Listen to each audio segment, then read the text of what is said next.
Texting and drinking is never a good idea. We've all done it, and we've all regretted it. The drunken texts you forgot you sent. Prospectors collected them in Texticated on Rock 107. From area code 248, Troy, Michigan. My plan for Valentine's Day? Take a shot for every guy I've slept with. To keep me from going to the hospital, I'm only doing half a shot for smaller guys. From area code 985 in Houma, Louisiana. He took time out of his date with his girlfriend to text me Happy Valentine's Day. You hit send, and we hit the floor laughing in Texticated on Rock 107. From the 502 in Louisville, Kentucky, me plus a nice restaurant plus copious amounts of booze plus obscene comments to couples equals Valentine's Day plans. In Columbus, Ohio, area code 614. The best thing about long-term relationships is the fact that I bothered to shave my legs today, counting as a gift for Valentine's. Proof that booze and cell phones don't mix in Texticated on Rock 107. From area code 214, Dallas, Texas. Dude, let's go to Saudi Arabia. They outlawed Valentine's Day there. And probably love, too. And from the 919, Raleigh, North Carolina. So my grandma sent me a Valentine's Day present. Waterproof mascara, tissues, and chocolate. Way to reinforce that I'll be single and depressed on Valentine's Day. Thanks a lot, Grandma. Hey, we found him in your telephone in Texticated on Rock 107. Uneasy, stressful, twisted, unraveled, blind, loveless, dumb, clueless, disposable, bondless, parallel, bailout, unreliable, and no-man's. I'll have to bring my lunch to work so I can avoid some cafe that has a Valentine's special. I don't want to get the stare from other women who are on their lunch dates as I stand alone. You know, the same stare that they'd give a slightly wounded animal. Of course, I always just roll with it and say loudly, I'm waiting for someone, he'll be here any minute. Then I say I forgot my phone in my car and I never return. Sad. Ooh, that should have been on my list. And that was another episode of 1 Minute Inside a Woman's Head. And now it's time for another episode of A Few Seconds Inside a Man's Head. Valentine's Day. I guess I gotta get something for the little woman. What to get her? A gift card? Nah, something personal. Hey, what about this? Copper fit compression socks. She's always saying I should give her a foot rub. That ought to take care of it. Yeah, Rick, you're killing it. And that was another episode of A Few Seconds Inside a Man's Head. It's time for Prospector's Briefs on Rock 107.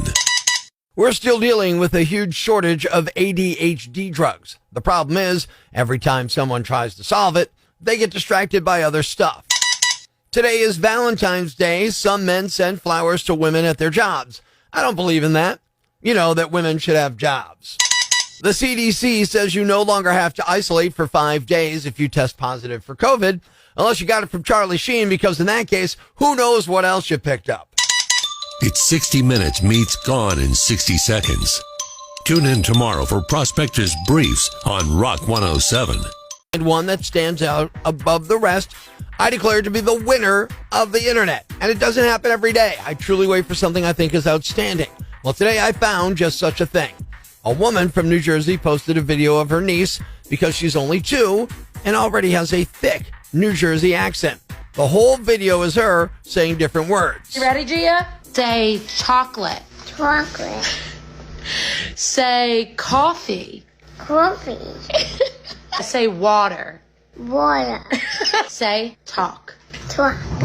Say walk. Walk. Say call. Call. Say fall. Fall. Say drawer. Draw. Chalk. Talk.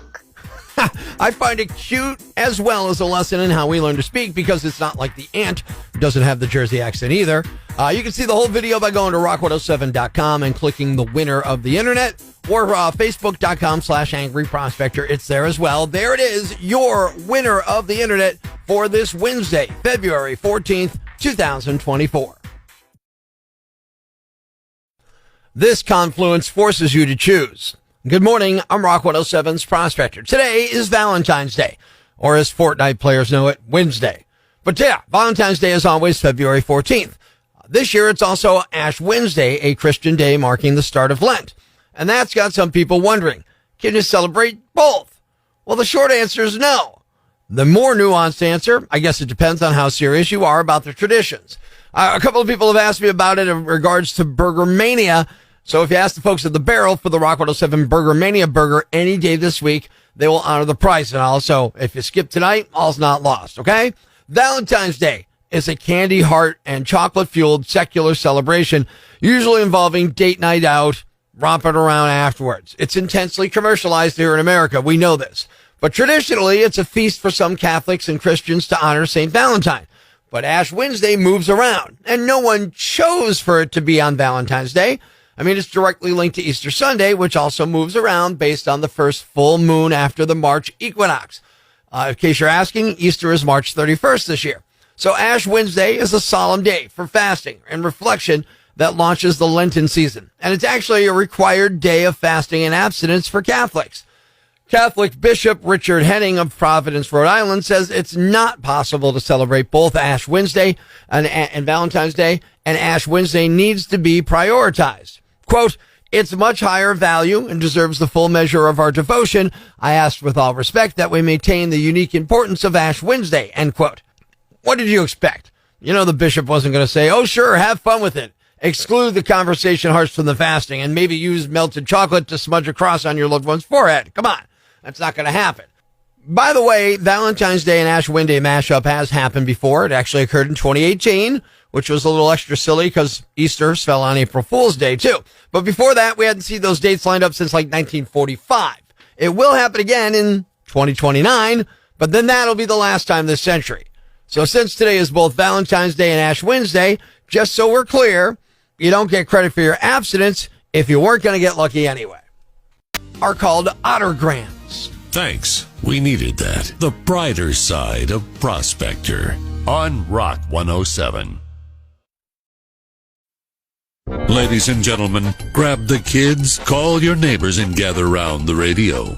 It's now time to announce the winner of Prospector's Yam Bag of the Day, as decided by you at rock107.com. We uncover the most baffling, ridiculous, pathetic, cockeyed, laughable, preposterous blunders in the world of misdeeds.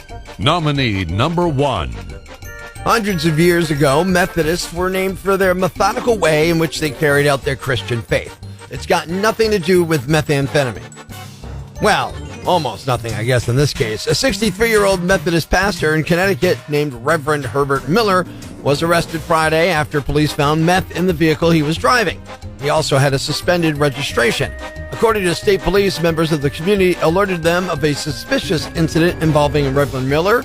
It's unclear what that was, but that's how cops zeroed in on him. The Reverend had meth in both rock and liquefied forms, and there was also a needle prepared for injection. He was the pastor at the Woodbury United Methodist Church, but they've removed him from the website. The church hasn't commented. Nominee number 2. Every now and then, stupidity can accidentally lead to genius. Kind of. A 25-year-old man in Tennessee named Mark Cowart was busted last week for pleasuring himself in public. Get this, he was enjoying himself at the Vanderbilt University Divinity Library. Someone saw him watching pornography and called the cops. When they arrived, Mark was caught in the act. He really wasn't even being covert about it. An officer tried to pull his hand and cuff him. That's when Mark was able to slip away because he had lube on his hands. So I guess he was caught red-handed, but he was able to escape because his hands were well lubricated. They finally arrested him, and he admitted to it. He was also probably high on something. Officers found an M&M's tube near the computer, which had a glass pipe and tobacco inside. Mark was charged with public indecency, resisting arrest, and trespassing. And the winner is the pastor who got in trouble for putting the meth in Methodist. You, sir, are the Yam Bag of the Day, and we'll move on to Friday's Yam Bag of the Week competition. Keep it here for all the nominees for Prospector's Yam Bag of the Day, weekday mornings on Rock 107.